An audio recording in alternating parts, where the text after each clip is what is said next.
Everybody, welcome back to the Noel Casler podcast. You haven't seen this one before. This is my 1998 Takamine.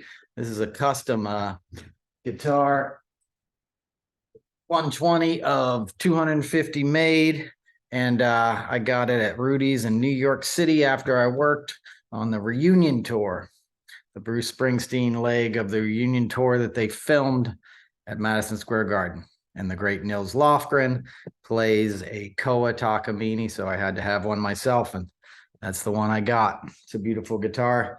I used to write a lot of songs on it in the late 90s.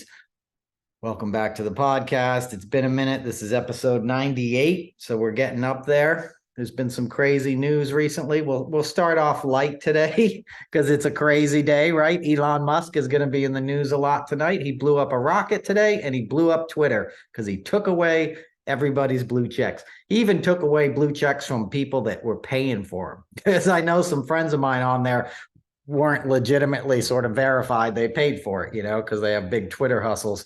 And he even took their blue checks away. So it's going to cause some chaos. You'll get even more people coming to Substack.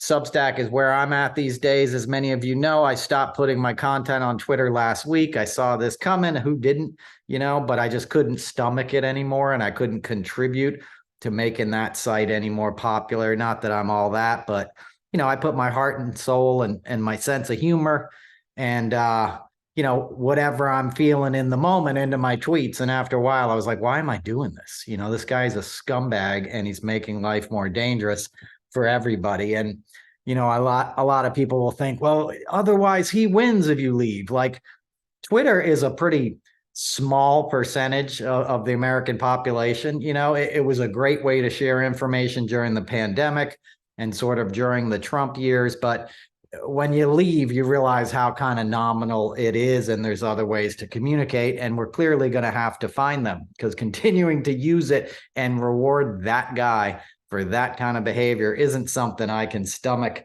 He made trans issues more dangerous for trans folks in the trans community last week. He took away, or it was just this week, he took away a safety feature where you could report people for dead naming, and those sites would be suspended. That's now been removed. Anybody who's making life harder for marginalized communities, and progressive folks, and anybody who has a good heart because they think it's funny to be a snark bro, those kind of people are the enemy because they're nefarious, right? He's a billionaire. That guy could be doing a lot of good in the world, and all he's doing is ego-based chaos, right? And he's also getting off on the sort of fanboy aspect. These people are narcissists. Trump's a narcissist. He wants everybody talking about him. So Elon Musk is cut from the same cloth, as is MTG, who's not a billionaire, but the same type of sort of like, shameless scumbaggery that we see displayed constantly on the GOP, in the GOP and in MAGA and in this sort of right-wing media, which I consider Twitter now, because that was Elon's intent.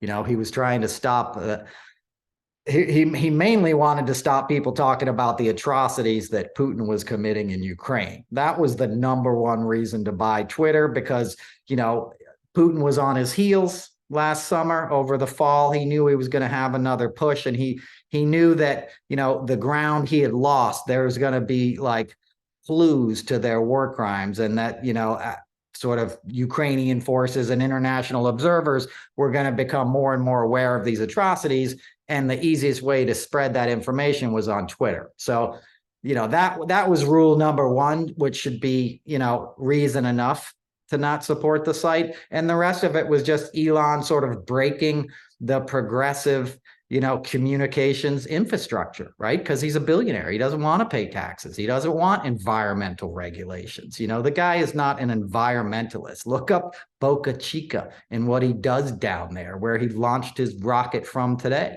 That's horrible for the environment, for one dude's ego. Okay. We don't really need to be going to the moon or Mars right now. We need to feed people on this planet and protect it and stop it from overheating at the moment. We can play space games later on. I'm not saying all exploration is bad. A friend of mine, Garrett Reisman, works at SpaceX and probably had a lot to do with today and was on the space station more than any other American astronaut, so like I'm into NASA, what's left of it, and I'm into space exploration, but it's not the private sector playground of billionaires, or at least it shouldn't be, and that's what it's become. So I don't want to rant on that too much, but it's bad when Bezos does it. It's bad when the Virgin dude does it, in my opinion, and it's bad when Musk does it. If any child is going to sleep hungry in this world tonight, then you don't need to be building a rocket ship. First things first. Okay. Enough said. So that's the chaos, right? That's where we're at. It's been a couple weeks. Honestly, I didn't do one the week of the Nashville, the shooting in Nashville at the elementary school. I didn't do one that week because I couldn't gather my thoughts. It's so heartbreaking to me. And I've covered it so many times, as long as I've been doing this podcast, which was 2 years ago. Last month was our anniversary. I can't tell you how many shootings I've come on here and talked about. And, and a year ago, almost coming up on the anniversary of Uvalde, and then the 4th of July. And now this, Nashville, Kentucky, Louisville. And then we had what we saw over the weekend. And I wrote a Substack that came out the other day, and it was since corroborated because Don Lemon did an interview with the guy's grandson. But that 84-year-old racist dude, right, in Kansas City, who shot a beautiful young black child who came and knocked on his door for directions because he was, picking up his siblings. So he shot through the glass of his door and then chased the kid outside and shot him again in the head. And the kid had to go knock on 3 doors before anybody would help him. And the third house made him lay down and put his hands up, because it's a community, a mostly white community in the Midwest that's fed poison, that's fed racial intolerance from Fox News, that's fed a narrative that, minorities are coming to hurt you. They're coming to invade your home. Nothing could be further from the truth, right? But the NRA is selling weapons on these lies. Right? They had their convention there a couple days later, or in Indianapolis, right? A hop, skip, and a jump over. They had a convention, where they got little white kids picking up guns and pointing them at each other like it's cute, pointing them at cameramen. I'm sure you saw those pictures, right? They're selling fear to these racist, mediocre-minded, probably innately racist, because we haven't gotten, straight with ourselves as a country in our history of racism yet, which is one of our original sins. It is our original sin, that and the genocide of Native Americans. We haven't reckoned with that, as I've said before on this podcast. We haven't done a 4th step. So there's a lot of character defects in our national character, right? And we were fed a myth for a long time about how great we were. We were this shining beacon on the hill of democracy, and every man is created equal. And we all get a fair shot at life as long as we were willing to work hard and pull ourselves up by our bootstraps. Nothing could be further from the truth, okay? There was rather an infrastructure in place that allowed people to do that. Most of it was put in by Democrats, namely FDR, after the Great Depression and the New Deal, and things that created like the GI Bill, which helped create the middle class. When these guys came back from World War II, they could go to college, they could better themselves, they could get a better job. They'd go work in factories, and they'd go work at companies where they got pensions, where the CEO wasn't getting 4,000 times more than his lowest paid employee, where it was kind of fair. because it hadn't been fair before that in the Industrial Revolution and the turn of the century and the roaring 20s, when the sort of capitalist, industrialists would do all they could to exploit their workers, but then they'd build a nice limestone library in the center of town and call it even, right? We needed more than that, right? If we were going to have a real equitable recovery and really strengthen ourselves as a country. And we did that after World War II, and we built one of the great sort of capitalist industrial engines that history had ever known. And it was working great for a while. And then Reagan came in, and slightly before Reagan, some people on Wall Street were like, hey, what if we do limited public offerings? What if we figure out a way to create financial instruments where we can borrow money, buy a company, gut that company, write off the interest on the original loan, and then keep the profits for ourselves and not have to worry about all the employees that are now gone in that shuttered factory, right? Once that stuff, what was figured out, it was all bets. All bets were off. Reagan came in and he deregulated the financial industry, and it was over. It was over. And now it's way over, because that led to the creation of these billionaires who had such outsized wealth that nobody could even get close to them. And they could buy judges, and they could buy politicians, and they could buy presidents, right? We saw that with Clarence Thomas and Harlan Crow. Harlan Crow is a billionaire who inherited his money, right? So capital gains tax, inheritance taxes, all the things that the Republicans have been working to sort of eliminate and deregulate. Here's a guy who benefited from his whole life, and he amasses such a fortune that he wants to go buy a judge, right? And who does he buy? Clarence Thomas, the cheapest one for sale, right? Because he was corrupt going in. Not that he's the only corrupt one, right? But you knew he was corrupt at his confirmation hearing. I worked in DC in those days. Everybody believed Anita Hill. There was nobody who believed Clarence Thomas. I used to deliver packages to the EEOC. He was the chairman of that, before he was confirmed as a SCOTUS judge. I didn't know him, but I knew a lot of bureaucrats, and I could read the room. And there wasn't anybody who worked in DC who didn't believe that guy was a scumbag going into the situation, right? And it was cynical as hell, and Bush 41 knew it was cynical as hell. And the Heritage Foundation knew it was cynical. And Ginny Thomas and his wife, Ginny Thomas, his wife, and Harlan Crow founded the very first pact essentially after that, after he was, confirmed as a judge, before he ruled on Citizens United. They were ready to go. And once the Citizens United ruling came down, all bets were off. You could have unlimited amounts of money going into politics, going into campaigns of people. And that put everybody up for sale. And it also happened to coincide with all these vast, sums of money that were coming out of the former Soviet Union, right? All these oligarchs were trying to get all this cash that they'd pilfered off of the people, because they were the one guy, in charge of the oil industry, or, whatever, mining, minerals, aluminum.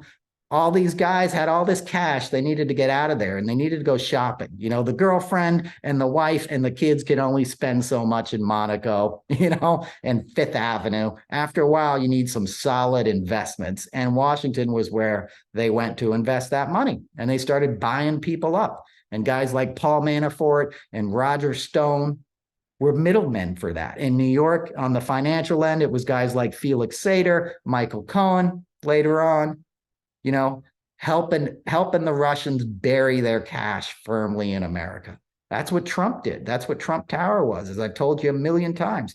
Cash transactions through LLCs, right? No questions asked. Buy an apartment. I don't care where you got the money. I just want the money. Greed. The greed economy has turned into what we have now, a new Gilded Age, where a billionaire from Texas can spend $500,000 a year for 20 years flying a judge around the world on lavish vacations while he has business before the court, like Citizens United, like the repealing of Roe v. Wade, because that's a real bone that they always want to throw to the conservative movement, because that's how you keep the rank and file in line. Guns and abortion, because they've been brainwashed with this sort of fascist view of Christianity that it's somehow the domain of white men to make decisions for everybody else in this country, right? You know, they throw them that bone, and that's good enough for the good old boys in their pickup trucks, you know, and the racist grandpas in Kansas City and all the other idiots who are still watching Fox News and still going to church and thinking they're Christian, right? Not questioning why their preachers preaching hate, not questioning why they don't love all their neighbors, not questioning why they can't share what they have with others, not questioning why kindness should be the overarching value of any belief system. If you don't have kindness, you don't have anything. It's not about I'm getting mine, screw you. That's a survival as of the fittest mentality. That's caveman level stuff. And I suspect that cavemen were much more emotionally and morally evolved than your modern day Republican. As a matter of fact, I would bet on it, because the human instinct does not lend itself to what we're seeing displayed in these men and women. They're going against their own humanity to promulgate, I don't even know what the word, you know, perpetuate this insanity. They're going against their own best instincts. You know, children are generally born good, right? Children are kind. Puppies are kind. You know, kittens are kind. Bugs, you name it, any kind of animal, usually, you know, a creature, it's born into this planet. It's born in sort of representing the love that it came from, right? That's why a baby's eyes have such wonder in it, right? Because they're so close to the consciousness of what we all come from that we can sense it in them. That's what we call innocence. You know, that's what the lamb represents many times in, you know, theology and stuff, you know, the innocence, right? And protecting that innocence is something that every human spirit should value, and every society should have safeguards to ensure. And now you have a religion that says some kids aren't worth it. You can throw them in a cage, you know? You can lock them up. You can separate them from their parents, causing them a lifetime of trauma, wounds that'll never heal. I had my mom locked up. You know, you don't get over it, you know, even if she deserved it. It's going to cause trauma. And the immigrants don't deserve it. They're just trying to better their kids' lives. They're just trying to get out of the hell that they were born into because their country was screwed up for the same capitalist intentions that I discussed at the top of the show. You know, we're the one who messed up all those countries that they're fleeing from in the first place. But they don't tell you that on Fox News, right? They don't tell you that in the Republican rhetoric because they don't want you to know history. That's what DeSantis is doing down in Florida. He's rewriting history because he wants a whole state full of really uneducated, stupid, cracker-ass white people that don't even know which end is up, but they know a Bible and an American flag and a gun is somehow good, and progressivism, you know, and saying the word gay is bad. You know, and I apologize for saying cracker. I meant to say au fait. Okay. I watched a doc on Louis Armstrong recently. He's one of my heroes in life, one of the great Americans ever, you know, invented more or less jazz in many ways, right?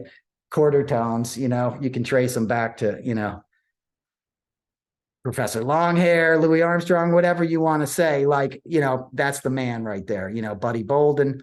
Whoever did it first, Louis was, you know, Louis was there, you know, and he brought it out to the world and the people. But Louis, in many ways, was the first podcaster, you know, and this was discovered decades ago. And I remember I was obsessed with jazz in the 90s, and I would read all about Louis Armstrong. And when they first found all these tapes, you know, that his wife finally ended up sharing or whatever with the world, that he kept at his house in Queens, it was amazing. The guy was recording every night like I am now,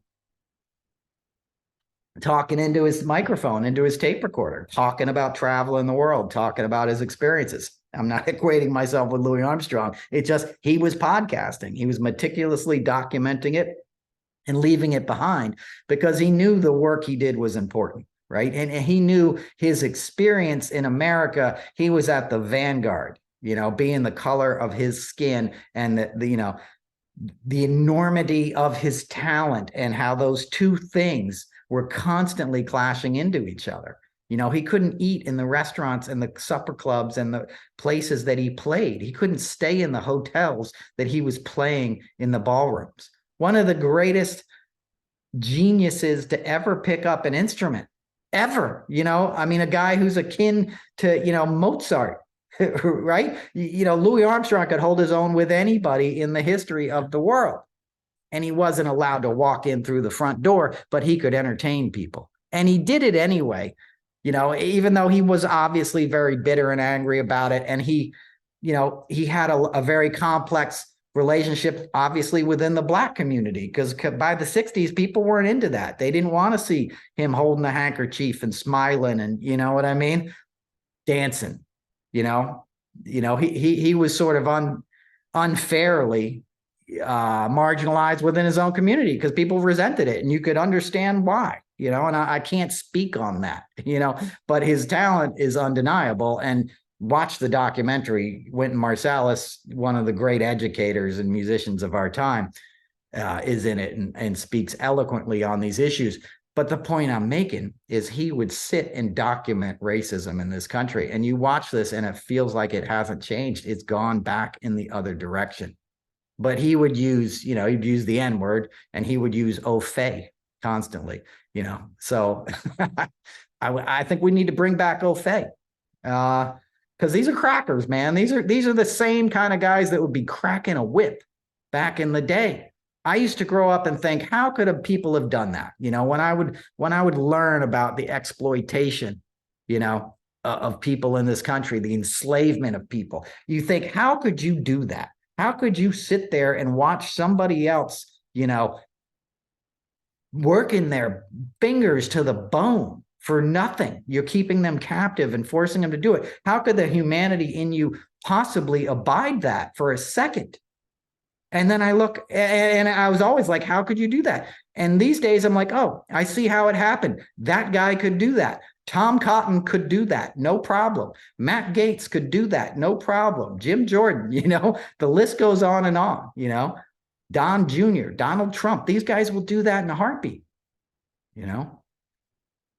So we have a disease. We have a disease and an epidemic of racism and intolerance. And a lot of people are making a lot of money off it. Fox News is the top of that list. They just paid over $750 million rather than say they were sorry or go to trial on Monday, on Tuesday, whenever they settled the case, right? They paid up because that's nothing. That's nothing for them.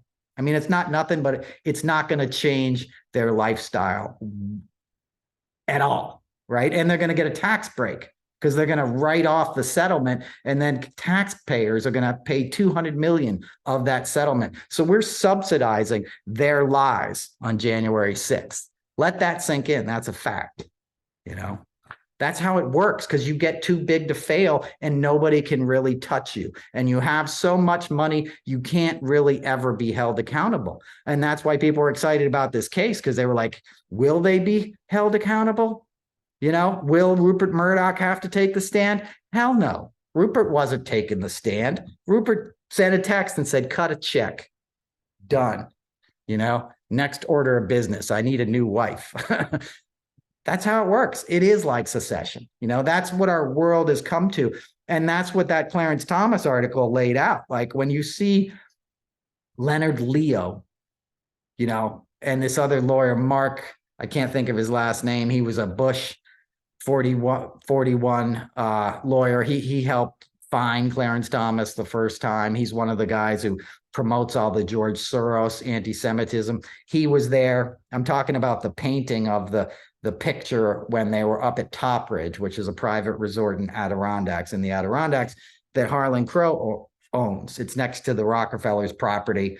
It's like what you see on Secession. These big private resorts are billions. They had one of those on Billions those guys would go to. It's a thing if you're that wealthy. You just go to a private estate, with 1,000 acres and a big main lodge house, and you can do whatever you want up there. And there's no cameras and nobody's going to be, getting in your business and listening to your calls. And you decide which way this country is going to go. And that's what they were deciding in that moment. And that's why they had it documented and made a painting of it. When you commission a painting, it's not just like, oh, this was Tuesday in July. This is when we rolled back Roe v. Wade. This is when we rolled back Citizens United, which was my guess because they were smoking cigars, Harlan and Clarence. And they looked like Cuban cigars to me. And I'll bet they were because most billionaires don't smoke American cigars. Anyway, my point is that's where we're at, right? We're at the point where a few billionaires are controlling the narrative in this country. And guys like Elon Musk are picking on the little guys. He created complete chaos on Twitter.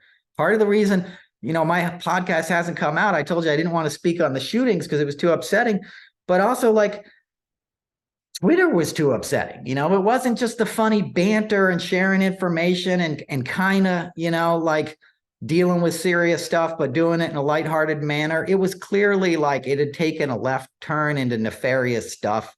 I hadn't been able to share this podcast. I can't share the links on there. He puts a warning on it. He did that the day he took over Twitter at the end of October, so it takes down the numbers of people who rely on that stuff. I don't get paid anything for this podcast, but like if you're selling stuff and you're using Twitter to do that, he's messing with your marketplace.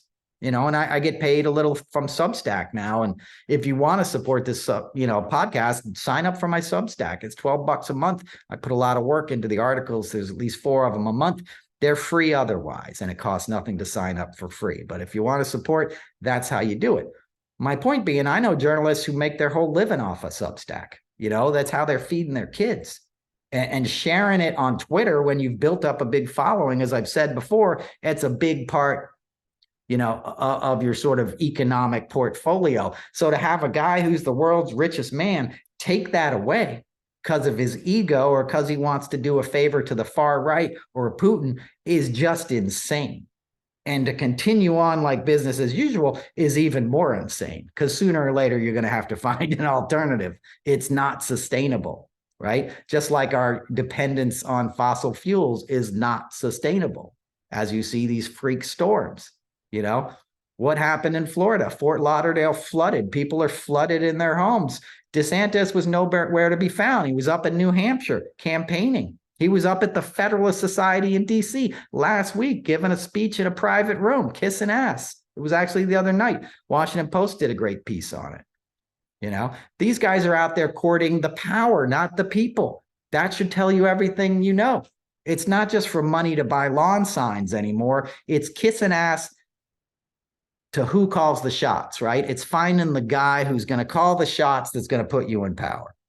As I said before, when Trump was elected, when he was president-elect in the days after, this is the days after October, November 2020, or 16 rather, right? Leonard Leo walked into Trump Tower offices and handed Trump a short list, right? Like 9 or 10 names and said, these are the names you get to pick.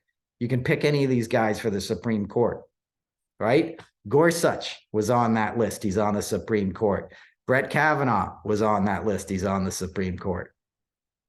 What the hell? Amy Coney Barrett was on that list, and he threw her on there in the weeks before the next election 4 years later.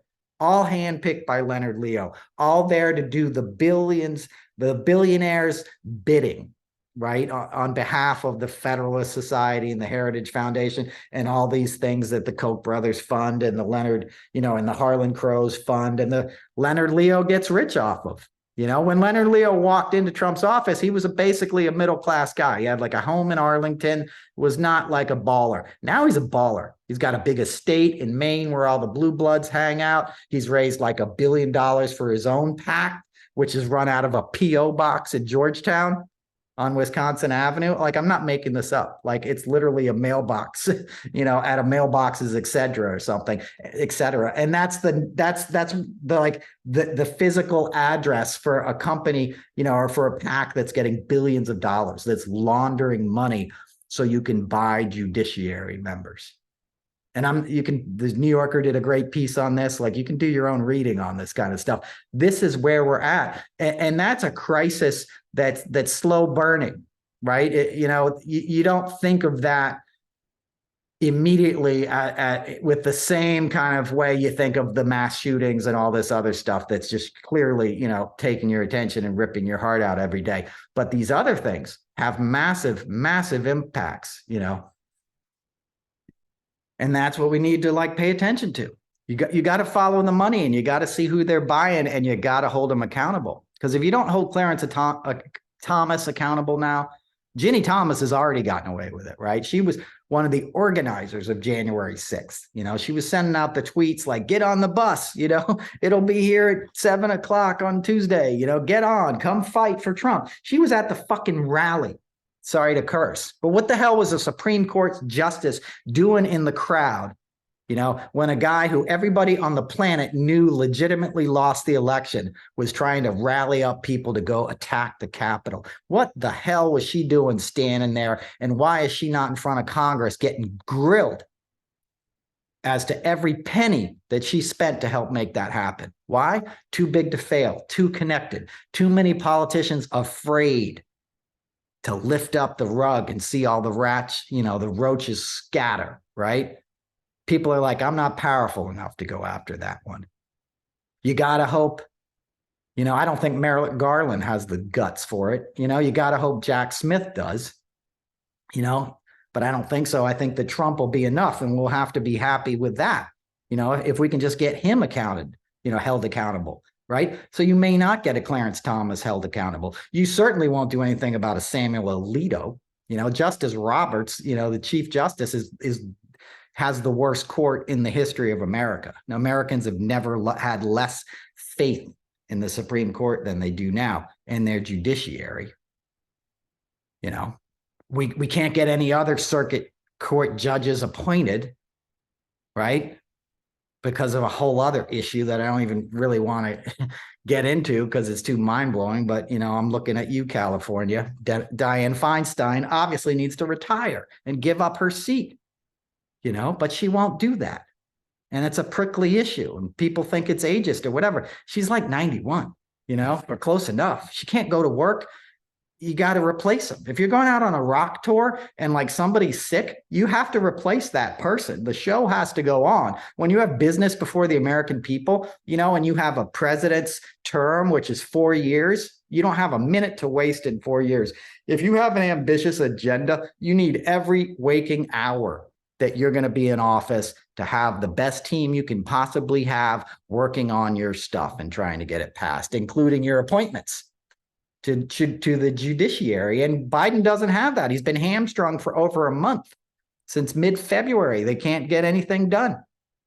Dick Durbin can't find a solution because the Republicans are blocking it. They won't let a temporary replacement in for Dianne Feinstein.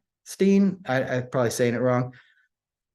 That's a nightmare scenario, and it's a nightmare for the Democrats because we're so polite, because we play nice and the other side are scumbags, right? You probably saw Marjorie Taylor Greene yesterday. You can't talk anymore. They shut her down because she called Mayorkas a liar, right? A liar, because she was trying to get a clip to play on Fox News. That's why I got so pissed off that they put her on 60 Minutes. They knew what they were doing. CBS knew who they were putting on there. What's her name who interviewed her? Leslie Stahl knew who she was going to interview when she hopped on the private corporate CBS jet at Teterboro, and flew down to Meth Lab, Georgia, and spent a day walking around, some smelly Georgian town, and then, hightailed it back to Manhattan and got it in her booth at Bill Bouquet. It's cynical. Georgia's a beautiful place, but you get my point. They know who these people are, and there's money to be made. And I don't want to digress on that too much, but it's sort of the theme of enabling the chaos agents, enabling the Fox Newses, because that's what's keeping people stupid, right? Giving Marjorie Taylor Greene a platform on 60 Minutes is keeping America stupid, because some people are going to watch it and see it's legit. How do you know that grandpa in Kansas didn't watch that 60 Minutes that night? And, have it further reinforced in her mind that the Republicans were the good guys and making sense. And I wrote in this piece, I said, this is you got an aging population that's arming up by never before, right? There was over 13 million AR-15s in circulation right now. It's 25% of all gun sales are AR-15s. In 1990, it was 1.2%, or maybe 2%. I have the facts. I can't find the thing. I was on a call with Fred Gutenberg last night, who knows this stuff. His daughter was killed in Parkland. But, before the original assault weapons ban, it was a minor amount, right? You can't use them for hunting. You don't use them for sport or anything. They're only for like Rambo wannabes. Okay. And they were, 1 or 2% of all gun sales in 1990. Then you had the assault weapons ban that Clinton passed. It was repealed by George W. Bush. And now it's 25% of all gun sales, with over 13 million of them in circulation, with 400 million guns total. In a population that's like, 330 million? So you have more guns than people in the United States. Now, here's what I fear. All these guns are being sold now to dudes my age, right? I'm 52. Okay, so middle-aged guys. I happen to know a lot of people that are kind of racist that own guns already, that watch Fox News. They just see it. You see it around New York, right? You can't even imagine what it's like in Alabama and Kentucky, but I'll stay in my backyard. I can see it around my community enough to know that there's a lot of dudes my age with a lot of firepower.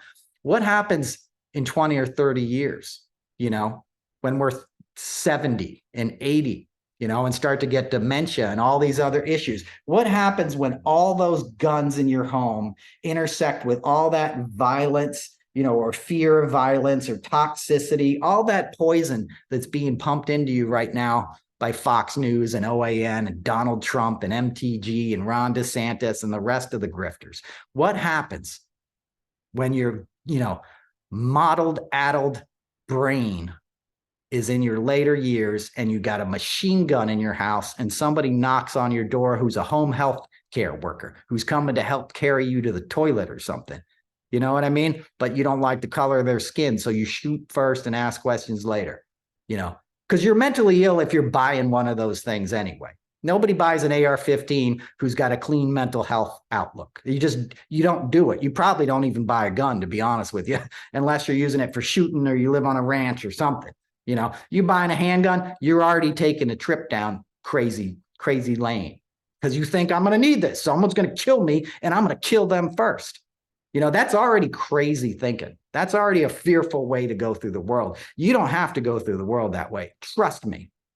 I lived in Washington, D.C. at the height of the whole kind of crack era violence when they called D.C. the murder capital of the United States, 89 to about 92. I've seen people get shot. There was shootings on my street. I had my bike stolen all the time. There was all kinds of craziness. I never for once thought I needed to go outside with a gun. And I was in it in terms of what they fear, on the news, the big cities, don't even get me started on New York City. I moved to New York in 1984 and would be running the streets, 86, 85, 87. I'd come down from Westchester, be walking around Times Square. It was crazy. We'd drive into the Bronx. It was like the Wild West. And I still never thought I need a gun, right? So some jackass in an all-white suburb in Kansas City, some old man who's sitting there with his wife in a community that had no crime. He already had cameras on his house, feels like he needs guns. And his grandson said there's guns everywhere. He had lockers full of them and cases full of them. So that's what I fear. All these guys arming up, hoarding guns, hoarding ammunition, God knows what else, hand grenades, and then losing their faculties. There's no good scenario for that, right? Because even if somebody in the family intervenes, what do you do with all the weapons, right? Then their crazy ass grandson, gets a hold of one and takes it to school or something, or some friends come over to play, or, there's no way it works out well for us. And I almost feel like people aren't talking about it, because we're so in shock about what's happening in the moment, rightly so. We're already in the epidemic. We're already experiencing gun violence as an epidemic, every day. We're already seeing headlines that sicken us every day, right? But what is it going to be like in 20 or 30 years if we don't do something about it now? It's going to be crazy. You're going to be like, I'm not going to that person's house and knocking on their door. I don't want to be a UPS driver, you know? No, I see an American flag. I ain't pulling into that driveway. I'll drive to the next town. I'll find the highway, right? Because upstate New York, we know what happened. Saratoga County, Elise Stefanik's district. I just drove through there, you know, a year ago. All the time. I was just there 3 weeks ago. My grandfather lives outside of Albany. You know, I know where this guy lived. It's rural, you know, and he had a big driveway so people would get lost and they'd turn around his driveway. It looked like a county road. It's dirt roads up there in a lot of those places. So a bunch of kids pull into his driveway on Saturday night because they're looking for a party at their friend's house. And they find the wrong driveway. They turn around and the 65-year-old dude comes out and starts blasting with a shotgun into the car and kills a 20-year-old girl, you know? And if you saw the picture of her, it broke your heart. Just like you saw the picture of Ralph Yarl. These are angels. These are babies, man, with their whole lives ahead of them. The cheerleaders in Texas went and got in the wrong car after cheerleading practice in cheerleader uniforms, and a dude shoots them. You know, if two cheerleaders try to get in my car, I'm not thinking about shooting them. You know, I'm thinking, what the hell? You know, I've been waiting for this my whole life. It's not even funny, but you get it, right? Like, what is even the guy who reacts to seeing two pretty girls in a cheerleader uniform? I better pull out my gun and shoot. Like, what kind of insanity is going on in people, and how culpable is the NRA and Fox News and Governor Abbott and the kind of people that promote this craziness? You know, they're exacerbating mental illness. They're exploiting mental illness to make a buck, to protect their profits, you know, and we're paying the price. We're paying the price with our lives, with our children's lives. All three of those stories should make your skin crawl. You know, the New York one hits close to home because it sounds like the kind of dudes I know who have guns in Putnam Valley or whatever. You know, in the 80s where I grew up, that's how it was. People lived in like A-frame houses up on the side of a mountain with a private driveway, you know, like dudes who kind of wanted to be left alone or whatever. They're everywhere. But you didn't shoot if somebody like pulled into your driveway, you know. So the paranoia that is already there in American society with the anger, you know, that's been roiling for decades. You know, you pour guns on top of that, and opportunistic politicians that want to do anything they can to kiss ass for the NRA, you know, to get some checks and to get an approval rating, you have a serious problem that it's almost mind-boggling to think about. It's like climate change, how nobody really wants to think about how bad it's going to get. Well, it's kind of getting there already, but you ain't seen nothing yet. You can apply that to gun violence if we don't stop this. You know, Showtime did a great series that I'd missed when it came out in 2018 on David Koresh and the Waco situation. And I just watched it last week, the first season. And it was amazing because I'd forgotten how much of that has to do with where we're at now. And this series does a great job of laying that out. And I just watched the first episode. Obviously, the producers, you know, figure that out too, that it's all pretty sort of like relevant for the moment. So that they've started a season 2, and I watched the first episode last night, and it's all post Waco, you know, and the government screwed up in Waco. Like Koresh was obviously, you know, a pretty whacked out dude, you know, and shouldn't have been, you know, sleeping with his disciples, but the people were living there voluntarily, and they weren't, you know, they didn't commit suicide. The government went in there and, you know, attacked the building with, you know, with tanks and poured tear gas, and it caught on fire, and they killed a bunch of people and a bunch of kids and stuff. The government did, you know, and an already marginalized, you know, sort of anti-government Nazis, neo-Nazis, all these freaks that were already sort of living up the woods. They saw that, and it poured fuel on the fire, you know, and exacerbated a situation, which led to, you know, the monster who blew up the Murrah building in Oklahoma and all these other kind of things. But it was a watershed sort of galvanizing moment. And if you look at it anecdotally, you can already like see how it already has claimed so many lives and given us these kind of benchmark tragedies like the Oklahoma City bombing, right? child's play. When you start to think about what Trump stirred up in people, right? What QAnon has stirred up in people, and what the mainstreaming of that don't trust the FBI, don't trust the government, don't trust Dr. Fauci, name your poison. They basically exploited those fissures, right? Because it's an easy delivery system, to get in touch with somebody's anger in their psyche and their innate mistrust of government, and then exploit it for your own good. That's what David Koresh is doing. That's what Trump did. Trump wasn't an anti-immigrant guy. He's a racist, but Sam Nunberg and Roger Stone told him to build a wall because he was forgetting to talk about immigration. And they knew that was a key issue, with the sort of working class, ignorant voter that was already attracted to Trump in red states. Sorry to be insulting, but that's who was voting for him, right? So the guys who were showing up at these rallies, they already thought, a Mexican was coming to take their job, quote unquote. Wasn't the case. Reagan gave their job away 20 years before that, but they're too stupid to know that because they've been drinking Mountain Dew and watching Fox News for 20 years, right? They're not going to tell you that at NASCAR. On Sunday, right? So they needed a story, and Roger Stone and Sam Nunberg, in between bumps, came up with the build the wall, idea. It was a mnemonic device. I can't freaking talk today. It was made to memorize it, to help them memorize it. Mnemonic. It was invented to help him memorize that. He was, you know who Trump is. He's sitting up in his penthouse at that point on Fifth Avenue. All Trump's thinking about is getting high, getting laid, screwing somebody over.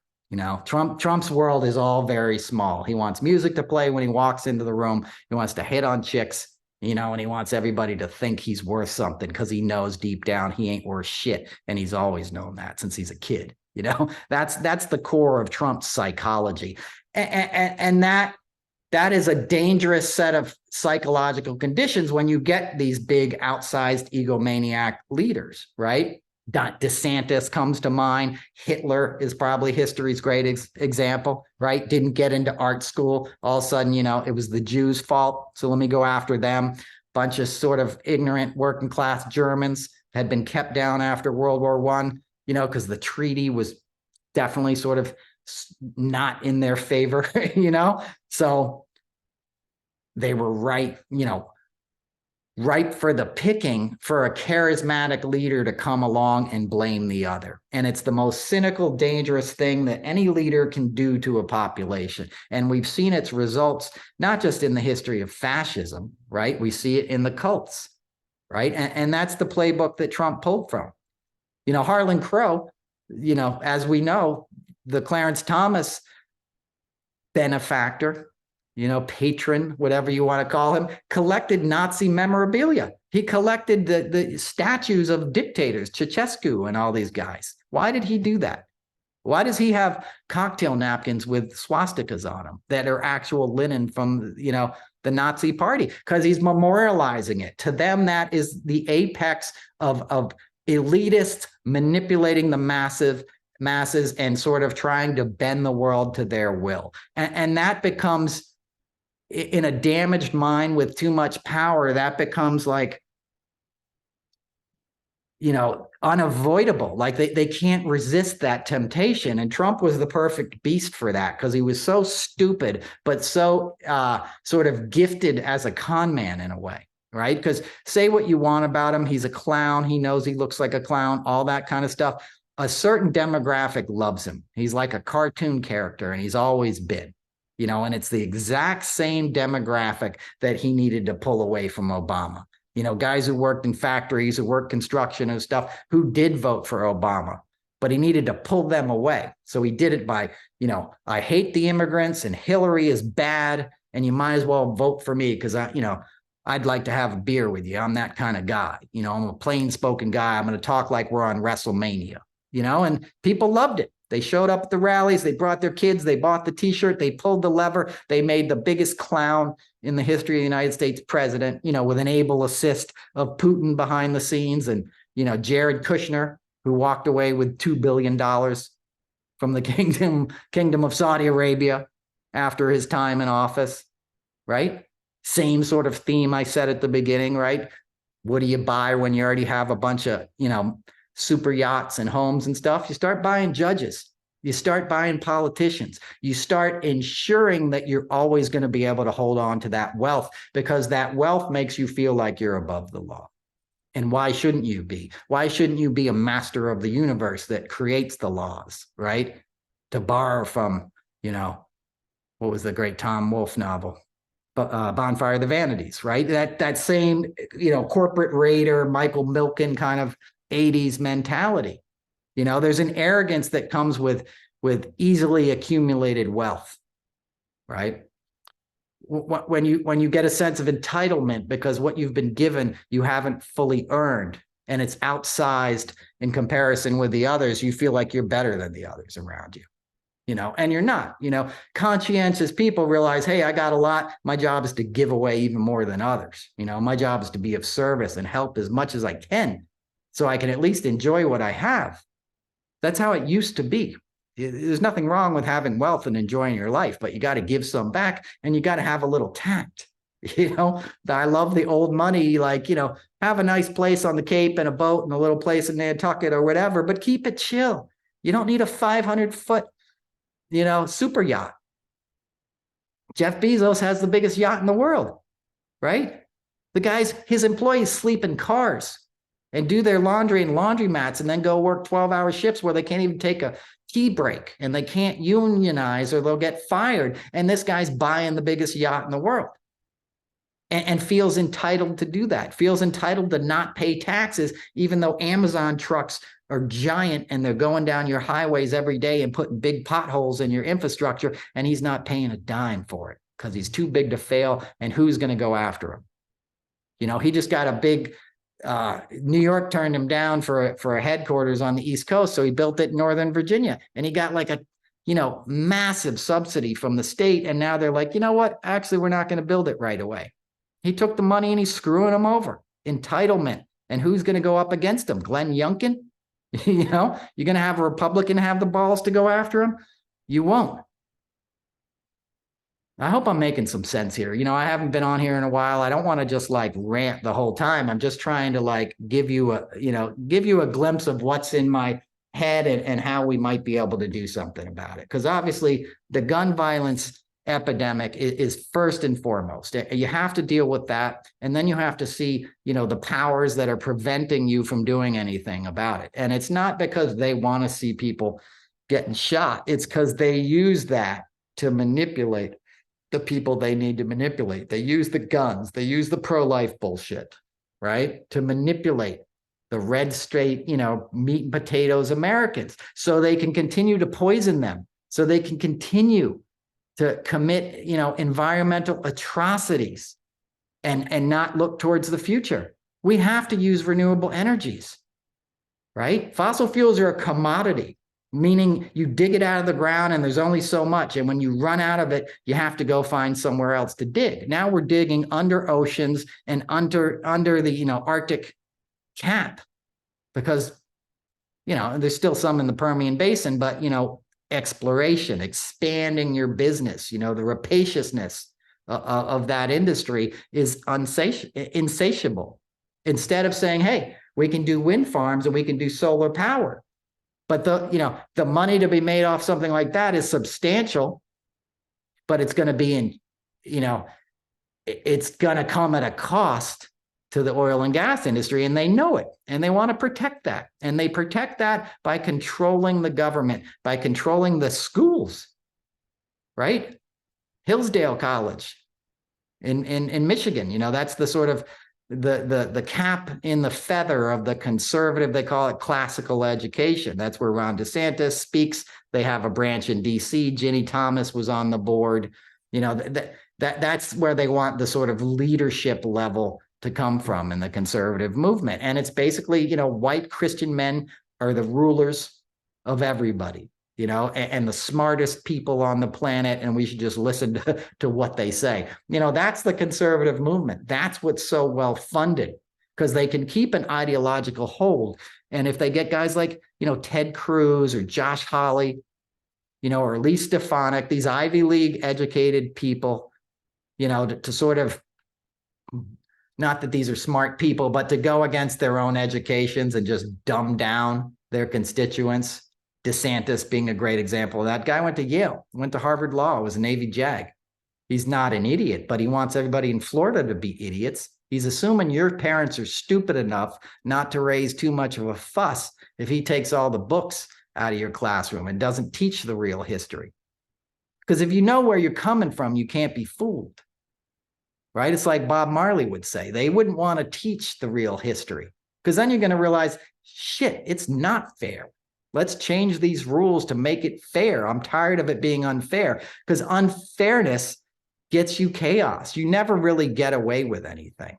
You know, some people get to exploit the situation, but, you know, the greater good suffers and it never works out. You're always meeting yourself, to bring it down into more spiritual terms. Like people think they're getting away with stuff in life, and obviously people like Trump and all these guys get away with stuff.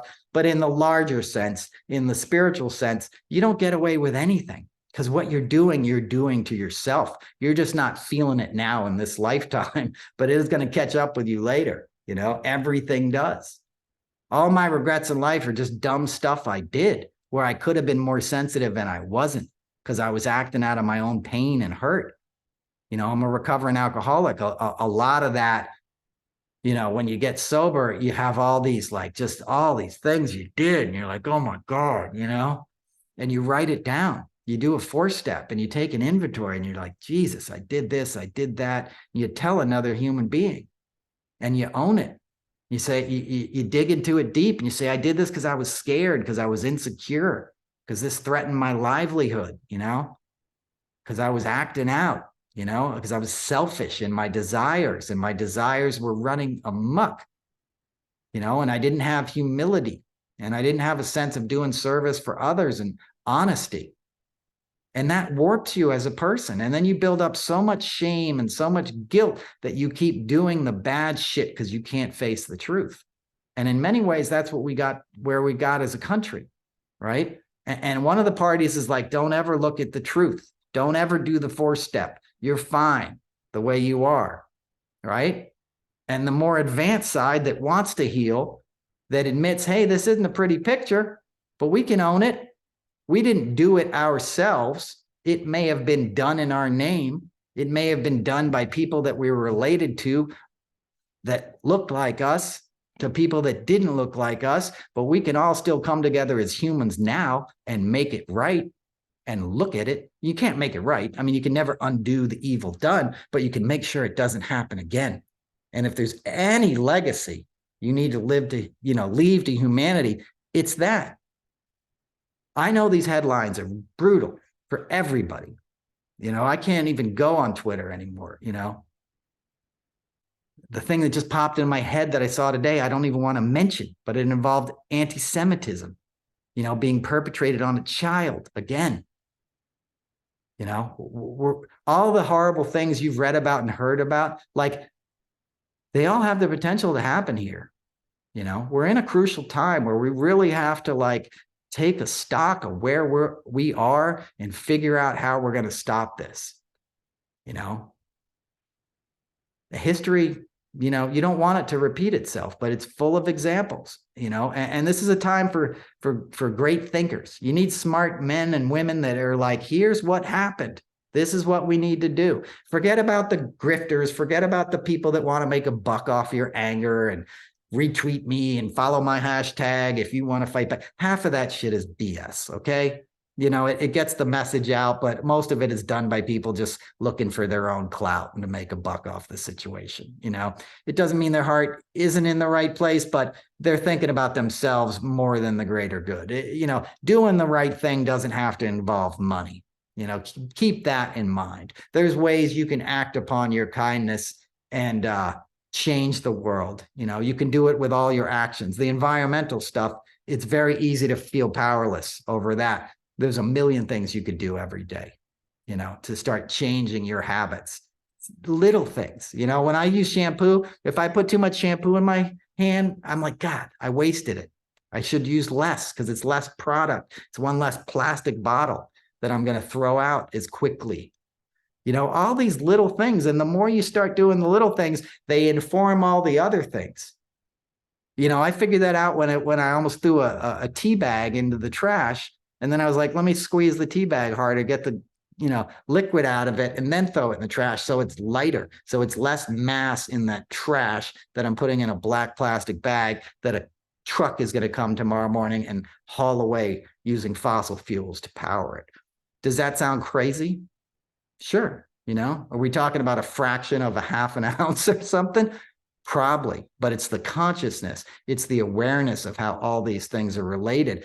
And once you start doing things like that, it takes on a life of its own. And if everybody did that, if everybody sort of changed a couple of things every day to make this a better place, it would be miraculous. It would take on a life of its own so quickly that your head would spin. That's the revolution we need of consciousness that turns into action, compassionate, service towards this planet and towards all life, and to just be kind to each other and loving to each other. That's what we need right now. And that's where my head is at. So I don't want to go on much longer. I've been talking a lot, and I didn't mean to rant at you, but I'm glad you listened. I know people were bummed the podcast didn't come out for a couple of weeks. I'll put one out again next week. I'll do my best to anyway. And, follow me on Substack. As I said, you sign up with an email. You got my website, noelcasler.com. I don't know what's going to happen to Twitter in the coming days, but, I think it's probably going to be a different place by next week. But my podcast will still be here. I'll be here. Thank you for listening. Enjoy, there's a lot of good TV. If you need a distraction, the Jason Isbell documentary is fantastic on HBO. Really good. Sam Jones made it. He interviewed a couple friends of mine in the past. There's a great David Johansen one that I just watched the other night. It's very good. New York Dolls. That would be my suggestion, is when you feel overwhelmed, connect with art or nature, do yoga, hang out with your pets, whatever you got to do, do it. We'll get through this. It's all going to be all right. Thank you. That's episode 98, Noel Casler podcast. I'll see you next time. Peace.